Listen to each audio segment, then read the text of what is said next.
Need to update your TikTok username or display name on your iPhone? You're in the right place. In this quick tutorial, I'll show you exactly how to change both your username and display name in just a few simple steps.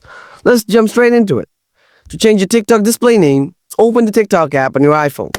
After that, tap on the profile icon located at the bottom right corner. Next, tap Edit Profile. If you want to change your display name, follow these steps. Tap on the Name option.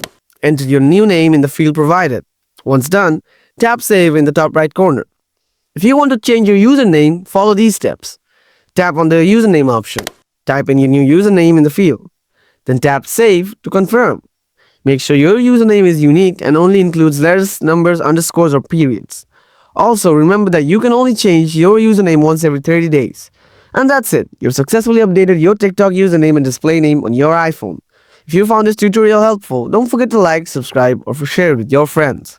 Have questions? Drop them in the comments. I'm here to help. Thanks for watching, and I'll see you in the next video.